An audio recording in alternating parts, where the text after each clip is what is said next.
Հարգելի հայրենակիցներ, բարև ձեզ։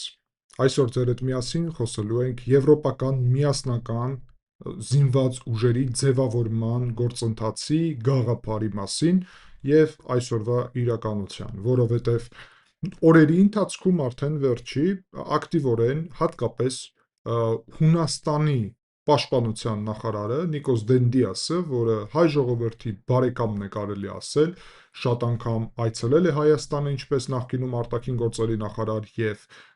դա նաև տեղի էր ունեցել Ղարաբաղի պատերազմի ընթացքում, եւ ամենաբարձրաձայն Հայաստանին աջակցողներից մեկը հենց Հունաստանն էր այս ամբողջ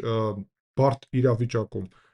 Հունաստանի պաշտպանության նախարարը պաշտոնական ասեց, որ Հունաստանը ոչ միայն ցանկանում է, այլ նաև պատրաստ է ամենակարևոր քայլերը անի այն ուղղությունով, որ միավորվի եւ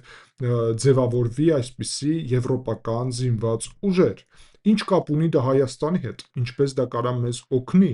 արդյոք դա կարա լինի հնարավորություն, որ մեր եվրոպական ինտեգրումը լինի ել ավելի կարևոր գործընթաց, արդյոք մենք կարող ենք հայտնվել այդ զինված ուժերի ներսում մեր զինված ուժերով, եւ ում միծ պաշտպանելու օրակարգ ունի այդ զինված ուժերը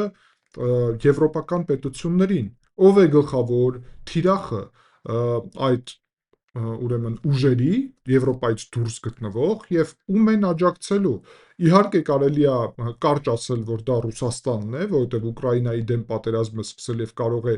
հարձակվի Եվրոպական միության անդամ պետությունների վրա նաեւ, բայց իհարկե մենք երբեք չպետք է մոռանանք եւ ձեր հետ միասին մենք մեր ալիքում հստակ խոսում ենք մանրամասն Հունաստանի եւ Թուրքիայի միջև եղած իրավիճակի, խնդիրների, ռազմական նույնիսկ բախման եզրին գտնվելու հարցին, ասեմ ձեզ, որ վերջի շաբաթների ընթացքում իրավիճակը չի ավելի բարելավվել, հակառակը ես տարբեր մարդիկ կան, ինչպես այստեղ իմ հայկական ալիքում մեկնաբանություններում, բայց ավելի շատ իմ վրացական ալիքում մեկնաբանություններում, որտեղ որ վրացիք ապրում են Հունաստանում, տարբեր կղզիներում աշխատում են այնտեղ եւ իրանք գրում են մեկնաբանություններում, որ վերջի օրերին, ինչը ԶԼՄ-ներում նույնիսկ չի երևում, հաճախ այդտեղ տարբեր թռիչքներ են տեղի ունենում, թուրքական խախտումներ, հետո հունական օդուժը նաև բարձրացվում է եւ մարտական իրավիճակի է գալի եւ խոչընդոտում է իրանց ներխուժումը եւ այլն։ Մի խոսքով գործընթացը, որի մասին մենք ձեր հետ խոսել էինք ալիքում եւ այստեղ կլինի դրա հղումը, այդ գործընթացը շարունակվում է եւ հաշվի առնելով դա, իհարկե Հունաստանի այդ ցանկությունը եւ ջանքերը այն ուղղությունով, որ ամենա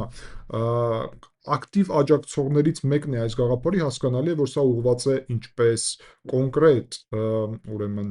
Թուրքիայի ուղղությունին, այդ Հունաստան-Թուրքիա ուղղությունին, բայց մենք չպետք է մոռանանք Կիպրոսը, Կիպրոսի հյուսիսային հատվածը, իսկ Կիպրոսը Եվրոպական միության անդամ պետություն է, օկուպացված է Թուրքիայի կողմից, հյուսիսային Կիպրոսի այդպես կոչված հանրապետության կարգավիճակով, իսկ հյուսիսային Կիպրոսի այդպես կոչված հանրապետությունը դա թյուրքական պետությունների միության մաս է, եւ սրանով ստացվում է, հարգելի հայրենակիցներ, որ Եվրոպական միությունը եւ Թյուրքական միությունը այստեղ հայտնվում է այսպիսի առճակատման մեջ, բայց իհարկե Եվրոպական միությունը անհամեմատելի ավելի հզոր է, բայց իրենց պետք է միասնական այդպիսի զորքեր, որովհետև ՆԱՏՕ-ն առանձին գործընթաց է։ Եվ հիմա դուք տեսնում եք, ինչ մեծ կարևորություն ունի այս թեման, եւ նաեւ ինչ կապ ունի Հայաստանի հետ, արդյոք մեր անդամակցությունը այս գործընթացում կարող լինել շատ օգտակար, թե ոչ։ Կքննարկենք սա հիմա շատ մանրամասն։ Առաջի հերթին իհարկե ես ձեզ կոչ եմ անում, որ լայքեք այս վերլուծությունը, դա շատ կարևոր է մեր ալիքի հետագա զարգացման համար եւ շատ եմ գնահատում, ով դա անում է, բացի դրանից գրեք ձեր մեկնաբանությունները, բաժանորդագրվեք անպայման, ով դեռ չի բաժանորդագրվել եւ դրեք զանգակը, այս ամենով դուք աջակցում եք իմ ալիքի գործունեությանը եւ այսպիսի նոր քննարկումների շարունակաբար բնույթին։ Շնորհակալություն, անցնենք առաջ։ Պետք է սկսել դեռ պատմական իրավիճակից, հարգելի հայրենակիցներ, եւ ասել, որ միասնական եվրոպական բանակի գաղափարը ծնվել է երկրորդ համաշխարհային պատերազմից հետո։ Առաջի անգամ սրա մասին խոսել է Ուինստոն Չերչիլը օգոստոսի 11-ին 1950 թվականին եւ խոսել է նրա մասին, որ Եվրոպան պետք է ունենա իր հստակ անվտանգային այսպիսի համակարգը եւ Գերմանիան նաեւ պետք է մասնակցի այս ծրագրում։ Եվ այն ժամանակ իհարկե սա արևմտյան Եվրոպայի պետությունների հնարավորությունները զարգացնելու մասին էր, այլ ոչ թե միայն հույսը դնելը Միացյալ Նահանգների վրա ինչպես երաշխիք։ Զուգահեռ դրա մենք տեսնում ենք, որ Չերչիլը նաև առաջարկել էր իր ժամանակ այսպիսի ծրագիր, պլան Պլևենա էր կոչվում, Պլևենայի ծրագիրը, ուրեմն 1950 թվականի հոկտեմբերին, որ ստեղծվի եվրոպական պաշտպանության միություն, ոնց որ առանձինը լինի, եթե համեմատենք Եվրոպական միությունը դեռ չկար նույնիսկ ձևավորված եւ այսպիսի առանձին ոնց որ Եվրոպական միություն լիներ զուգահեռ գործընթաց։ Պետք է այդտեղ միավորվեր Ֆրանսիան, Իտալիան, Բելգիան, Նիդերլանդները, Լյուքսեմբուրգը եւ Գերմանիան, ՖՌԳ-ն այն ժամանակ, եւ միասնական բյուջե եւ միասնական հրամանատարություն պետք է լիներ։ Եվ այս պայմանագիրը ստորագրվեց 1952 թվականին մայիսին, բայց դրանից հետո տեղի ունեցավ մեկ կոնկրետ խնդիր։ 54 թվականին ֆրանսիական խորհրդարանը հրաժարվեց ստորագրել, ռատիֆիկացնել, ընդունել այս փաստաթուղթը, եւ դրանով այդ գաղափարը փաստացի կանգ առավ։ Եվ պետք է ասել, որ զուգահեռ դրա հետո արդեն սկսվեց ձևավորվել տասնամյակներ միայն տնտեսական առումով էր Եվրոպական միությունը զարգանում, բայց 92 թվականին, երբ ընդունվեց շատ կարևոր Մաստրիխտի պայմանագիրը Եվրոպական միության, ապա ընդհանուր եվրոպական անվտանգության ճարտարապետություն ձևավորվեց եւ սկսեց ձևավորվել առաջի այդպիսի կառույցները, որոնք անվտանգության ոլորտում են։ Դրանից հետո ավելացավ եւս նոր ուղղություն 92 թվականին եւ հումանիտար, խաղաղապահ եւ կրիզիսային իրավիճակներում, ճգնաժամերում գործելու համատեղ մեխանիզմներ ձևավորվեց։ 99 թվականին արդեն Եվրոպական միության ռազմական ուրեմն ծրագրերի ուղղություն ձևավորվեց եւ Եվրոպական միությունը սկսեց առաջի իր առաքելությունները ձևավորել Բալկաններում եւ Աֆրիկայում։ 2009 թվականին Լիսաբոնի պայմանագրով մտավ ուրեմն այսպիսի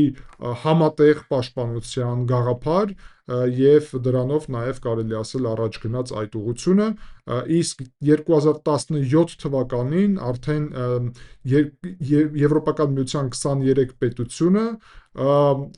ստորագրեցին համատեղ պաշտպանության մասին փաստաթուղթ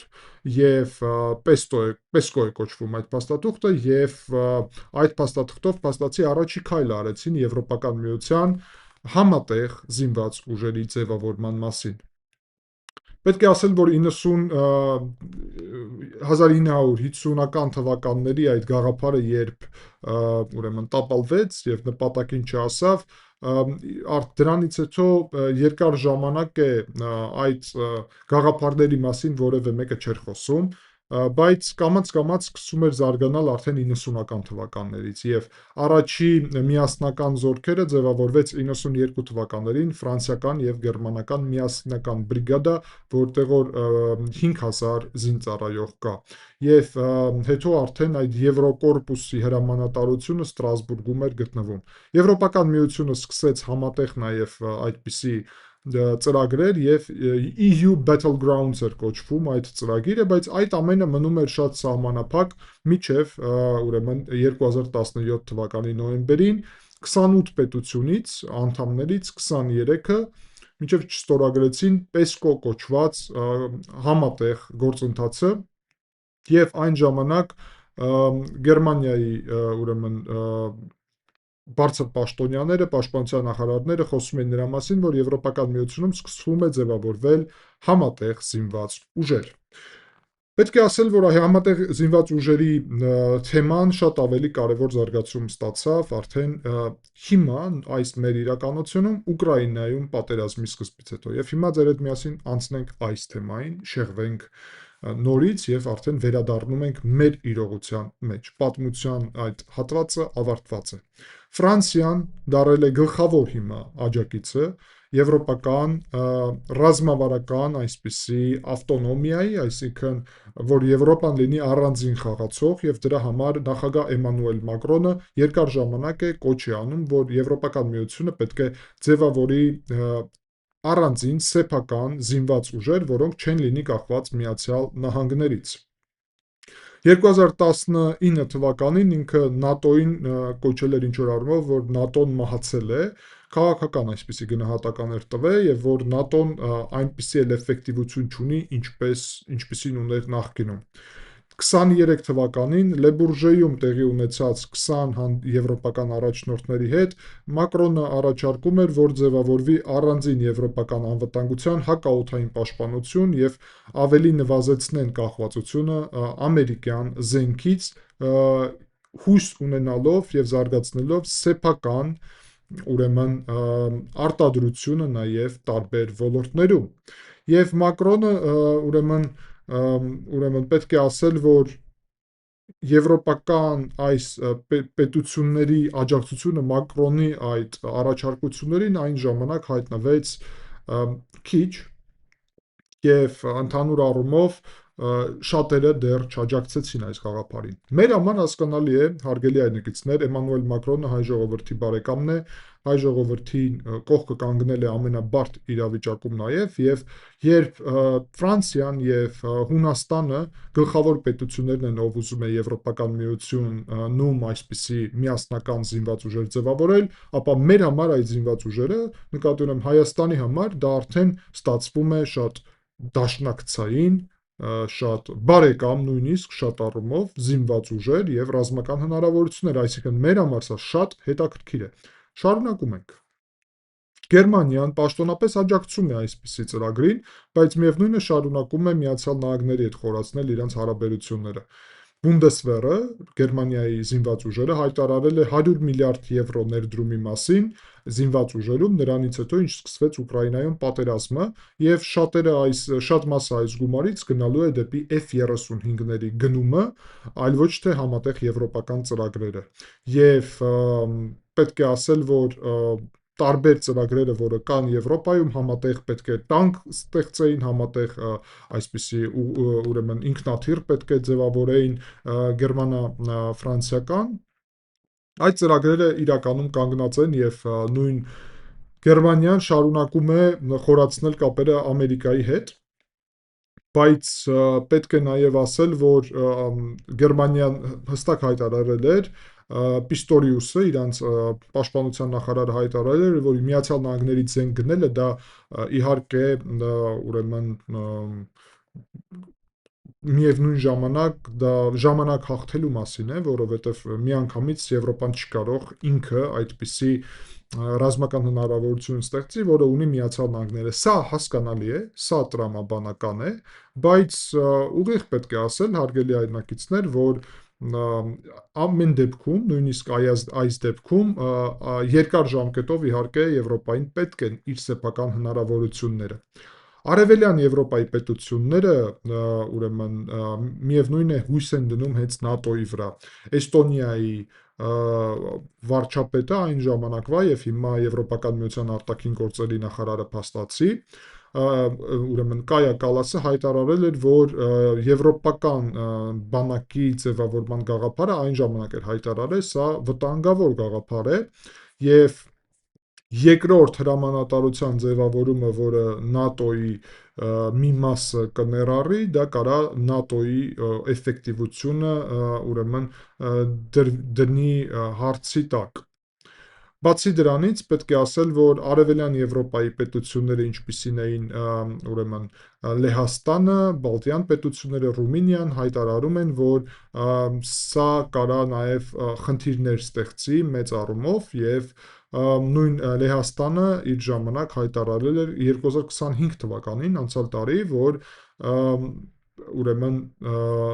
միանգամից այսպես բանակները ազգային միավորելը Լեհաստանը չի քննարկում, այսինքն այսպես որ չլինի առանձին Լեհաստանի բանակ, լինի միայն եվրոպական բանակ, դա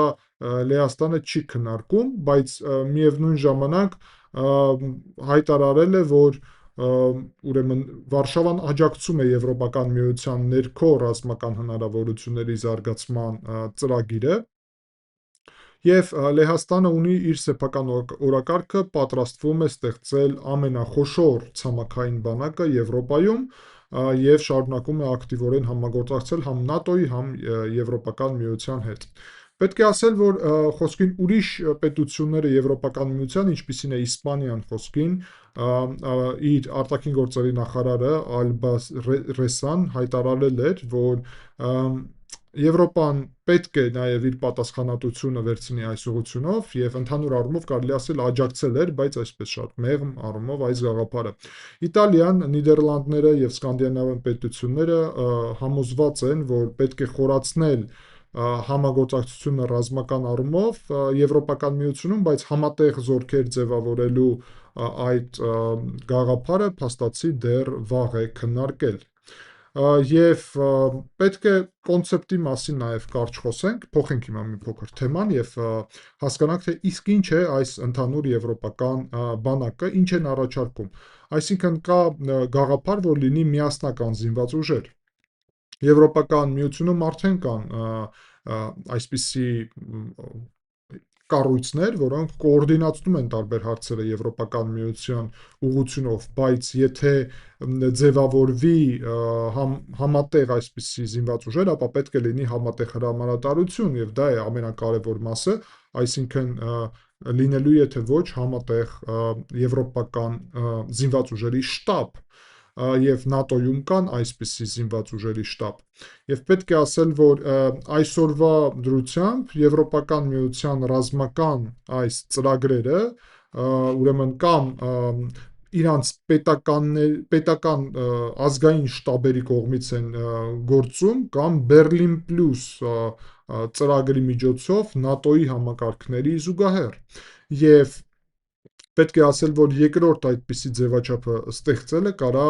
ստեղծի խնդիրներ, բայց Եվրոպական միության այս գաղափարի աջակիցները ասում են, որ եվրոպական բանակը պետք է պատասխանատվություն ունենա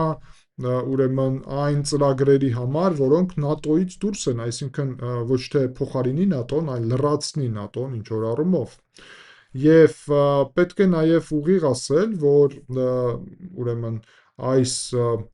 զորքերի հնարավորությունը եւ ուրեմն ազդեցությունը, երբ մենք քննարկում ենք, ապա բացահայտ պետք է ասել, որ արդեն կարա այսօրվա կարգավիճակով Eurocorps կոչված ֆրանսիական, գերմանական, իսպանական, բելգիական այսպիսի համատեղ կորպուս է գործում, ինչպես նաև ՆԱՏՕ-ի բրիգադը, որի մասին խոսեցի, եւ դա խոսքին ներառում է Գերմանիայի եւ Հոլանդիայի միջև պայմանավորվածությունները, այսինքն մի քանի կարգավիճակ ունեն, մի քանի պետություն այսպիսի համատեղ ձևաչափեր են ստեղծում։ Բացի դրանից արդեն այսօր կան 9 պետությունից կազմված ընդհանուր այսպիսի տարբեր հատուկ ջոկատային հնարավորություններ, կողմերը նաև քննարկում են կիբեր հնարավորությունների ուղղությամբ ձևավորել միասնական ուղղություն եւ մի խոսքով այս գաղափարը դեռ մնում է այսպիսի ինչպես գաղափար, որովհետև բարդ է պատկերացնել, թե կոնկրետ ինչպես պետք է լինի ձևավորված այս ուժերը։ Դրա փոխարեն ամենաբարդ հարցերից մեկը նաև մնում է միասնական բյուջե։ Եվ այսօր եթե տեսնենք, բյուջեն խոսքին պաշտպանության ոլորտում դա առանձին պետությունների պատասխանատվությունն է եւ տարբեր բյուջեներ կան, խոսքին Իռլանդիան ծախսում է 0.3% ՀՆԱ-ի պաշտպանության ուղղությունով, իսկ արևելյան Եվրոպայի պետությունները 3%-ից ավել նույնիսկ։ Եվ եթե միասնական այսպիսի ուրեմն զինված ուժեր ձևավորվեին, ապա բոլոր պետությունները պետք է միասնական տոկոսներ ունենային մոտավորապես, ինչը նաև բերելու էր տարբերությունների, որովհետև մեկ պետության համար պակաս է սա հետաքրքիր, մյուս պետությունների հիմա էլ ավելի եւ այլն։ Եվրոպական միությունը ընդհանուր առումով 2022 թվականին ընդունել էր առաջի ռազմական ընդհանուր ֆոնդը, այսպիսի 8 միլիարդ եվրոյի 8 տարով, դա առաջի այդպիսի փոքր քայլն էր իրականում այս ուղղությունով, բայց սա ուղղակի առաջի փոքր քայլն էր, այո։ Իսկ իհարկե առանց գումարների, այսինքն առանց միասնական ֆինանսական քաղաքականության անհնար է այսպիսի ծրագիր կազմակերպելը, հարգելի հայրենակիցներ, եւ ուղիղ պետք է ասել, որ եվրոպական պետությունները նաև ունեն մեկ առանձին խնդիր. այս պետությունները շատ մեծ առումով գնում են իրենց զենքը ոչ թե հենց եվրոպական պետություններից, այլ գնում են Միացյալ Նահանգներից, եւ այդ պատճառով Փարիզը նաև առաջարկում է, որ ձևավորվի եվրոպացիք առնում են եվրոպական կարգավիճակ, այսինքն իրանց սեփական զենքի արտադրության ուղղությունով, Միացյալ Նահանգների զենքից կախվածությունը նվազեցնելու ուղղությունով կոնկրետ նաև այդպիսի գաղափար են առաջ տանում եւ իրոք ֆինանսավորման մեծ անհրաժեշտություն կա այս ուղղությունով։ Կողմերը մտահոգված են ընդհանուր առումով, որ սա կարա ՆԱՏՕ-ի գաղափարին դեմ լինի ինչ-որ առումով, բայց եվրոպական պետությունները իրականում շատերը համարում են, որ սա ՆԱՏՕ-ին չի կարող խանգարել, որովհետև ՆԱՏՕ-ն միևնույնն է ուրիշ տիպի ուրեմն կառույց է, ՆԱՏՕ-ն չունի միասնական զորքեր, ՆԱՏՕ-ն կոորդինացնում է գործողությունները եւ նույնիսկ պաշտպանական բյուջեն կոորդինացման բյուջե է, բայց ՆԱՏՕ-ն ընդհանուր այսպիսի ֆինանսավորումներ եւ այլն չկա, այսինքն ՆԱՏՕ-ն դա չի միավորում պետությունները, դա այսպիսի ճարտարապետություն է ուղղակի, որտեղ որ այդ պետությունները միասնական են գործում, բայց իրանք միևնույնն է առանձին եւ առանձին են։ Պետք է նաև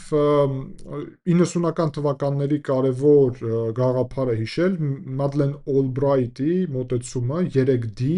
տարբերակներ, որ հանկարծ այդ ուրեմն տարբերակը եվրոպական զորքերի չպետք է ՆԱՏՕ-ին փորձել նույնիսկ փոխարինի։ Եվ պետք է ասել, որ 2024 թվականի ուրեմն ՆԱՏՕ-ի ռազմական կոմիտեի ղեկավար Ջուզեպպե Դրագոնեն հայտարարել էր, որ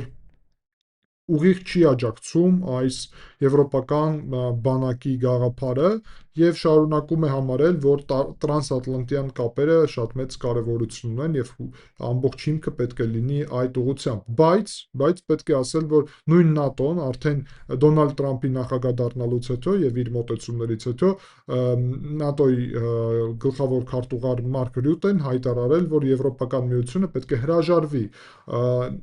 այսպիսի գաղափարներից, որոնք նշանակում են, որ առանց Միացյալ Նահանգների հնարավոր է ապահովել իրենց անվտանգությունը, բայց միևնույն ժամանակ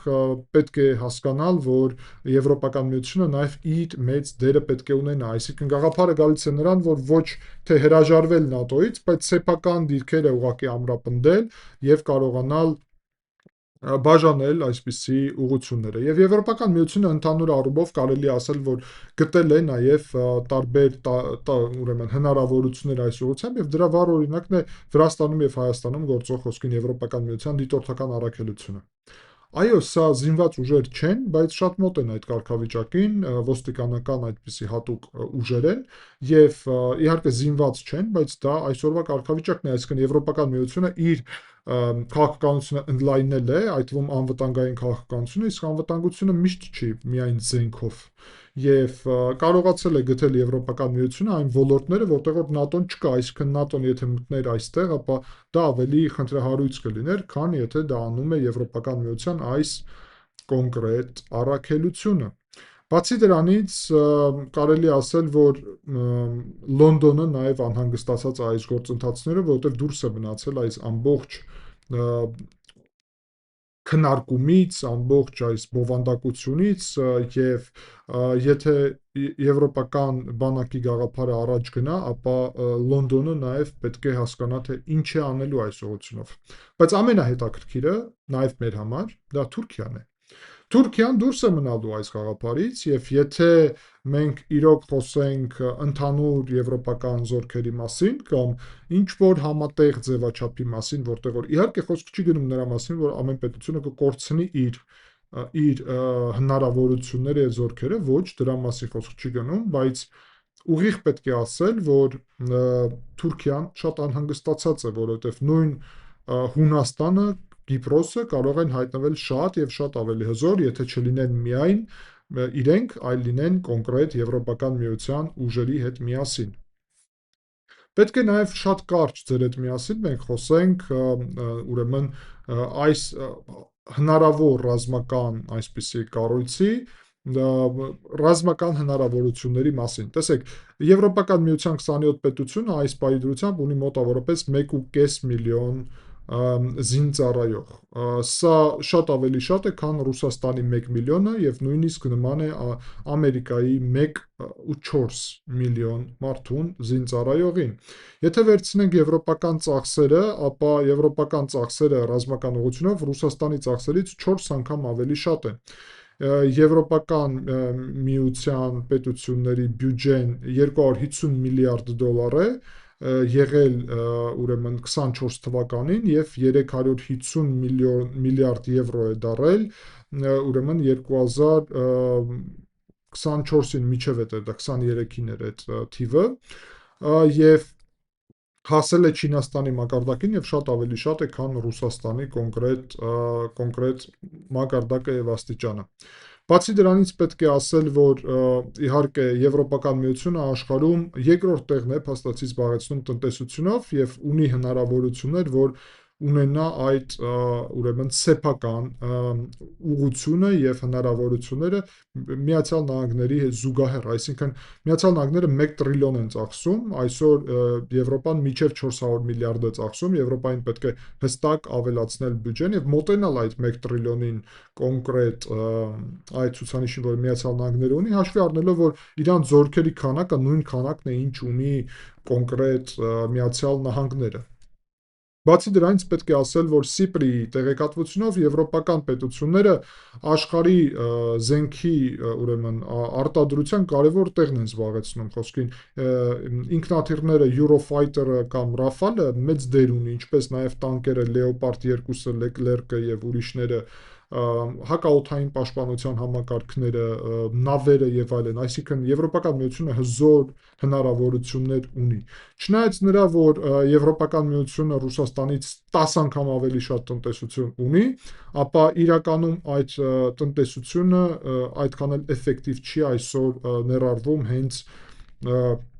զինված ուժերի ուղղությունով, այսինքն Եվրոպական միությունը 10 անգամ ավելի հզոր չէ ֆիզիկապես Ռուսաստանից, չնայած նրա, որ տնտեսությունը 10 անգամ ավելի հզոր է։ Մենք պետք է կարճ նաև ձեռդ խոսենք միջուկային բաղադրիչի մասին։ Եվրոպական միությունը ունի պետություն, Ֆրանսիան է, որը ունի մոտավորապես 290 միջուկային զենք, այսպես ասենք, եւ բացի դրանից ՆԱՏՕ-ում 3 պետություն է, Միացյալ Նահանգները, որը 100 միջուկային զենք ունի Եվրոպայում մոտավորապես, եւ Միացյալ Թագավորությունը 225,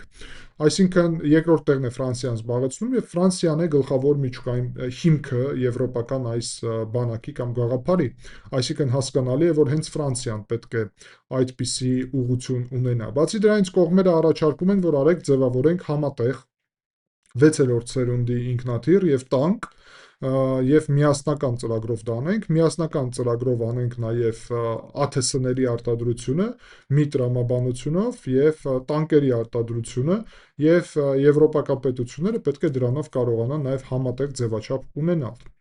Ընդհանուր առումով պետք է ասել, որ Եվրոպական միությունը 2023 թվականին առաջի անգամ անցկացրեց համատեղ զորավարժություններ, EU Rapid Deployment Capacity Exercise էր անունը, եւ Ժոզեֆ Բորելը հայտարարել, որ սա առաջի լուրջ քայլն է արդեն պաշտպանության ոլորտում համագործակցության եւ սա առանձին ՆԱՏՕ-ից առանձին այսպիսի գործընթացեր ստեղծել։ Եվ հարցը նրանում է, որ եթե համատեղ զորքերի մասին է խոսքը, ապա այդ զորքերը ստիպված պետք է օգտագործեն մեկ լեզու եւ դա անգլերեն լեզուն է, ուրիշ տարբերակ փաստացի չկա, եւ դա շատ կարեւոր նաեւ հարց է, երբ կոորդինացման եւ ինտեգրման մասին է խոսքը։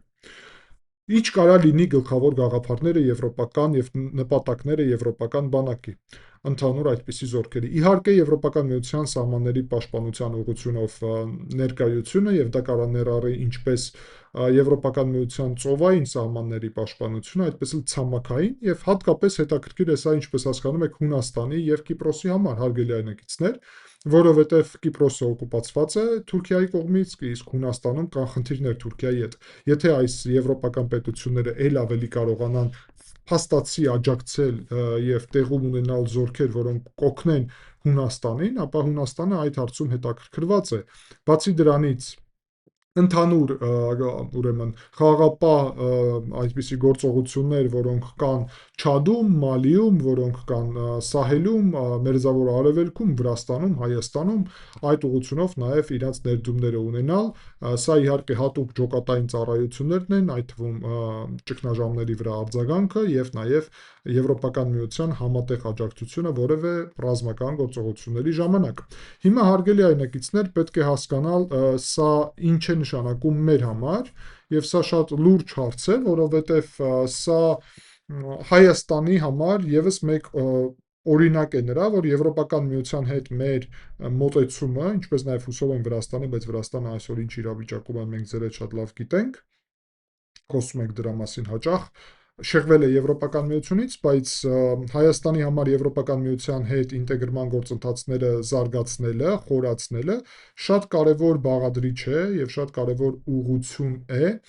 որովհետեւ դա նաև նշանակում է, որ մենք կարող ենք մեր զինված ուժերը ինտեգրել Եվրոպական միության այդ գաղափարի ներքո ֆրանսիական զինված ուժերի հետ, Հունաստանի, Կիպրոսի եւ ուրիշ նաև պետությունների, ում հետ որ մենք կգտնենք այդպիսի անհրաժեշտություն ավելի մոտ կապեր ունենալու։ Այսինքն սա կարա Հայաստանը նաև կամաց-կամաց ներառի այս ընդհանուր պատկերի մեջ եւ Եվրոպական միության հետ այսպիսի համագործակցություն եւ ինտեգրումը կարա մեզ բերի նրան, որ մենք Միացյալ Նահանգների զուգահեռ կունենանք երկրորդ մատակարարիչը, Ֆրանսիան արդեն մատակարարիչ է զենքի, եւ եթե այս զենքի միասնական հնարավորություններ լինեն, միասնական ֆինանսավորում, միասնական զորավարժություններ, Հայաստանը ավելի տրամաբանական է դառնում Հայաստանի համար Եվրոպական միությունում անդամակցությունը։ Հիմա ձեր համար շատ ավելի լավ հասկանալի է, ինչու է Ռուսաստանը մտահոգված եւ դժգոհ մեր նաև ակտիվ մերձեցումով Եվրոպական միության հետ, որտեղ Ռուսաստանը հասկանում է, որ Եվրոպական միությունը տնտեսական կառույցից կամաց-կամաց դառնում է նաև ռազմաքաղաքական միություն։ Մեր համար սա հետաքրքիր է, որովհետեւ դա հավասար ժողովուրդների, ազգերի այսպիսի եվրոպական ազգերի, իսկ մենք եվրոպական ազգ ենք, միասնական այդ ճարտարապետության մասին է։ Իհարկե դա որևէ ձև չի խոչընդոտի մեզ, որ մենք Միացյալ Նահանգների հետ առանձին նաև կառուցենք մեր համագործակցությունը եւ կապերը եւ կունենանք այդ երկու առանձին ուղղությունները՝ Միացյալ Նահանգներ եւ եվրոպական ուղղությունը։ Եվ ուստի կարծում եմ, որ այնինչ այսօր քննարկեցինք շատ հետաքրքիր եւ կարեւոր էր, հատկապես Հայաստանի տեսանկյունից այս ամեն ինչին որ նայենք։ Շնորհակալություն ձեզ ուշադրության համար, կհանդիպենք, ցտեսություն։